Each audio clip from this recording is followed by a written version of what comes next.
Hey everybody, it's me, Patrick, here to talk to you about rubrics and how to read them and how to use them. I am speaking to you from the fall 2012 semester in November, right after I've graded the role reversal papers. And what I discovered is that probably about half or more of the class clearly didn't read the instructions very carefully and also probably definitely did not actually look at the grading rubric. Just to let you know what a grading rubric is, it's a tool used by teachers, professors, that allows us to standardize the way we grade. So it gives us a kind of a template so that we grade everybody the same way, as opposed to just kind of looking at something and then going, oh, I think that's an A, I think that's a B. We actually assign points for meeting certain requirements. So I'm going to show you, number one, how to find the rubrics, how to read the rubrics, and how to use them to get a better grade, especially for the final application assignment, which is coming up. As you can see, I'm right here on the projects page for Speech 1318, and we can see information about the final application assignment. First thing I'm going to do is actually open up the assignment itself, so you can take a look at where the rubric is in here. You'll notice the name for it is actually grading sheet. That's another name for rubric. If you go to page 5 here, I'm going to skip all the way down to page 5. This is the rubric that I use, essentially. This is a very broad rubric. What I mean by that is this is not the final one that I use. This just breaks it down in general. And what this tells us is what percentage all of the different parts of your paper are. So for example, 70% here for analysis. And this is what a C paper will do. This is what a B paper will do. This is what an A paper will do. So as you're looking at this, you can go, oh, okay, this is what I should be doing for this paper in order to get an A, B, or C. Obviously, probably most of you are trying to go for the B. Over here, we have 10% for following directions. These are all the directions you should follow. This is not everything, but this is pretty much everything. And then down here, it tells you that there's a 20%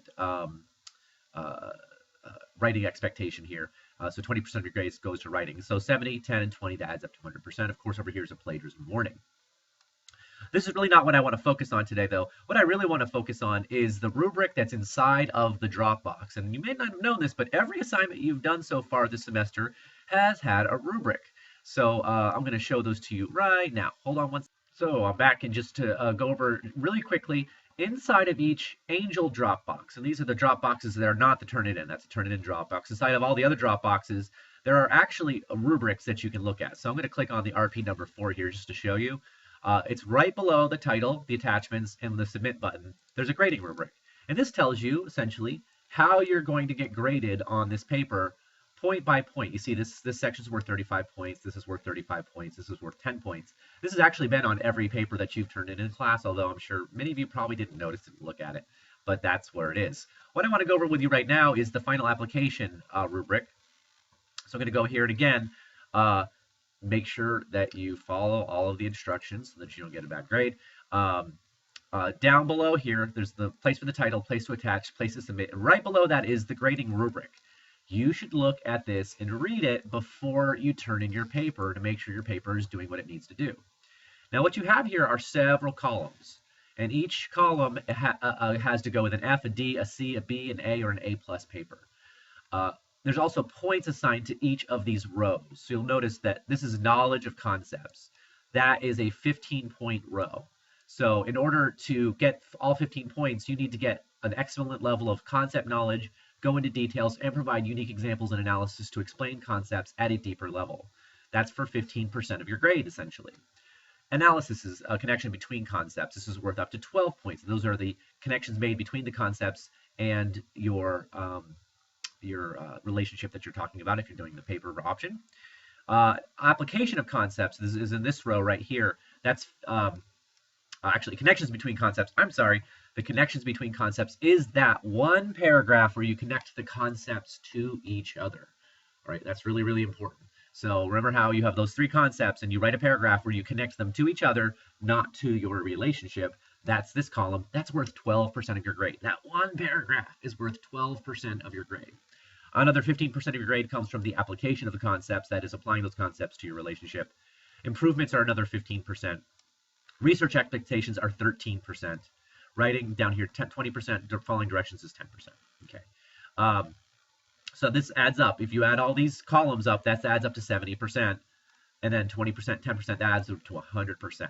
So here's what you should do before you turn in your paper. In fact, after you write a rough draft of your paper, you should come to this box, to this rubric, and you should read it to see if you could give yourself an A or an A plus on every part of your paper. So go through and look at your knowledge of concepts. Do you have a great level of concept knowledge? Do you go into details about concepts from the text of research? Do you almost exclusively paraphrase to describe your concepts? That's an A. What a lot of people are doing, for example, when they describe concepts is more like a C. Moderate level of concept knowledge. You mention the concepts, but you go into very little detail, or you use mostly direct quotes when discussing concepts. That's a C. So these are some things you should be aware of. Connections between concepts. Do you make simplistic connections, or do you make advanced connections? Application of concepts. This is a very basic application. Do you hardly mention the concepts, or do you talk about the concepts and really bring them into your relationship a lot? Are the suggestions described in a very basic way, or are they in a very advanced way, drawing on outside sources as well as the book? Research expectations. Do you have enough sources? Do you have three sources? Are they relevant? Do they work well? Is your writing at a college level? If you have problems with writing, I recommend you go to the writing center to get help with that. That's 20% of your grade. And then following directions. This is the one everybody should get the full points on. Do you follow the word count? Do you have correct margins? Do you remove the extra spaces between paragraphs? That happens in Word 2007 and 2010. Do you have an incorrect font or size? Do you have in-text APA citation errors? Do you have works cited errors? Do you have an incorrect organizational pattern? Do you have large margins? Something else that's not on here that should be is, do you have headers for each title section heading? So that's how you should use the rubric to get a better grade. If those of you who got a bad grade on your role reversal had looked at this rubric before you turned in your paper, you would have gotten a much higher grade because you would have said, wow, I'm not doing any of this stuff. And that would have caused your grade to go way, way up. So I want you to make sure you do that for the final project here. All right, that's all I have for you. Make sure you watch my other video if you haven't already on how to avoid plagiarism. Have a great day.